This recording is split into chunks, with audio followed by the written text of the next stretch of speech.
Today we will discuss the different kind of property of a material.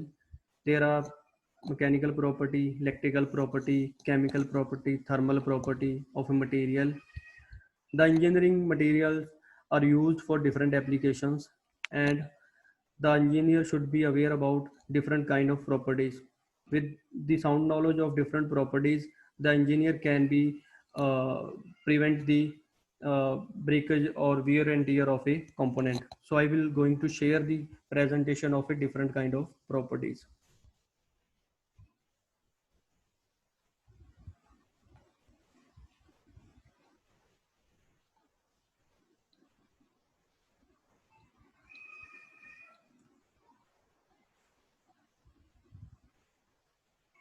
We will discuss the different mechanical properties, understand the basic property of metals, familiar with the various property of materials. So let's start with the mechanical properties.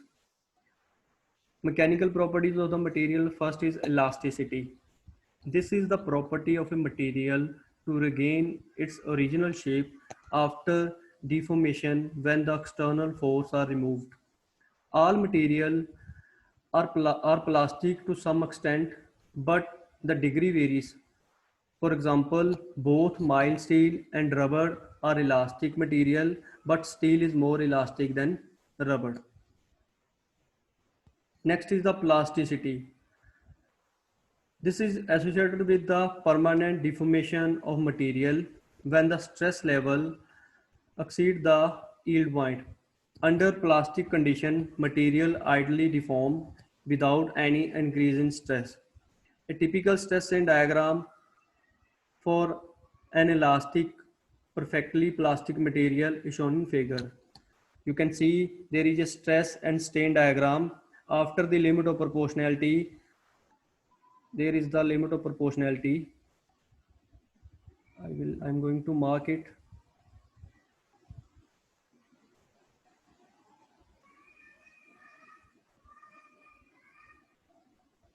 This is length from 0 to OA. These points are 0 to A is the proportional limit. After the proportional limit, the material will convert into plastic stage. Within proportional limit, the material is elastic, but after the proportional limit, after the point A, the material will convert into plastic stage. It will not regain its original shape. Then the hardness, property of material that enable it to resist permanent deformation, penetration, indentation. Size of indenter, indentations by various type of indenter are the measure of hardness. Brinell hardness test, Rockwell hardness test, Beaker hardness test are used. Different kind of material tester are used to measure the hardness of the component. There are Brinell hardness test, there are Rockwell hardness test, there are Beaker hardness test, and indenter are used. Different kind of indenter are used, depend on their application. If the material are soft, then the ball indenter are used. If the material are hard, then there will be diamond indenter are used. For example, in diagram you can see they can use a ball indenter. It is a ball indenter of 10 diameter. The load is 3000 kilogram load. They can put on a bar, and then we can measure the impression of the bar. This area we will measure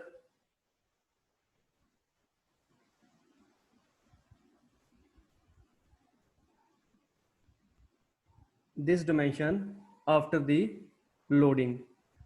So behalf of this dimension, we can calculate the hardness number. The hardness number can be measured in BHN, that is Brinell hardness number. This is the formula for Brinell hardness number, from where you can P is the applied load in kilogram. This is the load that will be in kilogram. This is for iron and steel, and this is for metal and alloy materials. D is the diameter of the indenter. D is the diameter of the indenter. It will be 10 mm diameter of the indenter. Small d is the diameter of the impression. Small d is the diameter of the impression. That will be the diameter of the impression. So here, so from here you can easily indicate or easily calculate the hardness number of a component.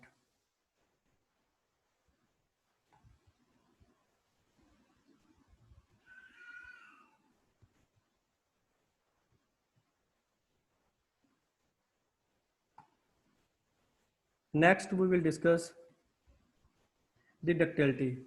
It is the property of the material that enables it to be drawn out or elongated to an appreciable extent before rupture occurs. The percentage elongation or percentage reduction in area before rupture of the test specimen is a measure of ductility.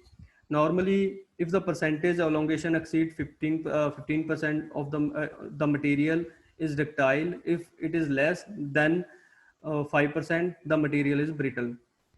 Lead, copper, aluminium, mild steel are typically ductile materials. So ductility is a property of material which can be used to drawn out or elongation through a length. Next is the malleability. It is the special case of ductile where it can be rolled out into thin sheets, but it is not necessary to be so strong.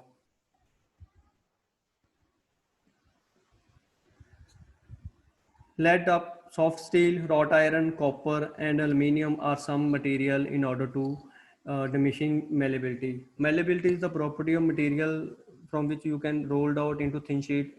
Thin sheet. There are application of malleable. There are thin sheets of copper, lead are used. They are malleable in nature. Next is the brittleness.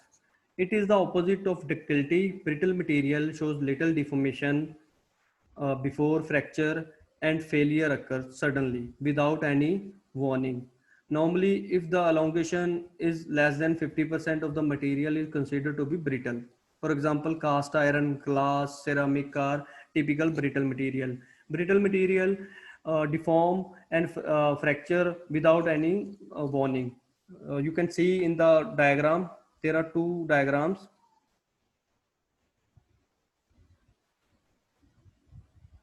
One is for ductile material and another for brittle material. Ductile material, the material shows the elasticity, then it converted into their ultimate stress point, then it breaks. But in the brittle material, uh, after the proportional limit, the material will break. So the brittle material break without any warning. The cast iron, glass, ceramic are some example of brittle material.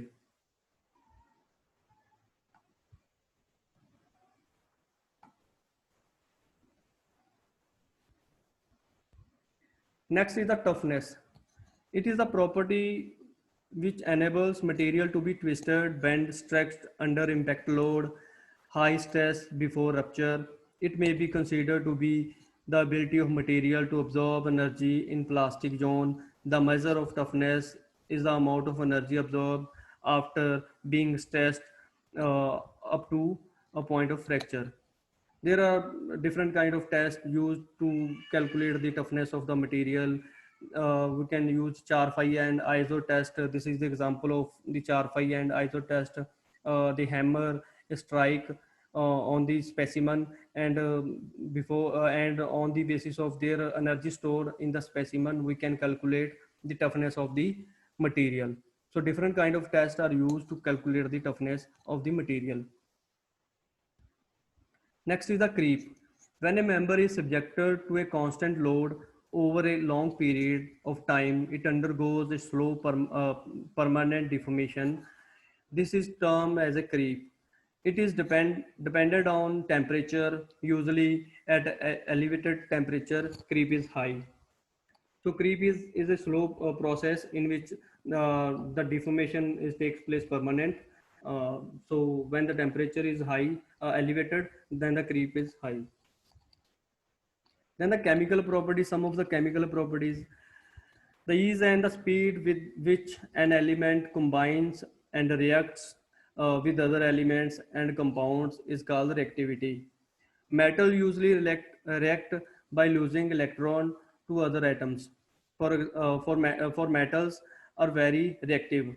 Some metals are very reactive. For example, you read the sodium reacts strongly exposed to air. When we the sodium reacts with the air when we expose to air.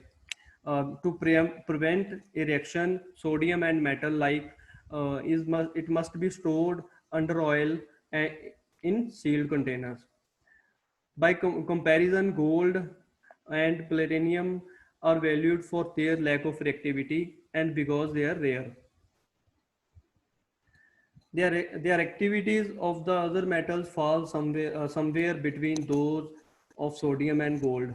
Iron, for example, reacts slowly with the oxygen in the air, forming iron oxide or rust.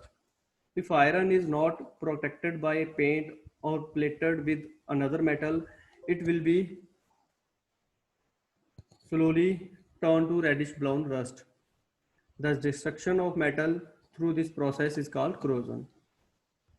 References are Material Science by R.K. Rajput, Material Science by V.K. Manchanda, Wikipedia, SlideShare, Google.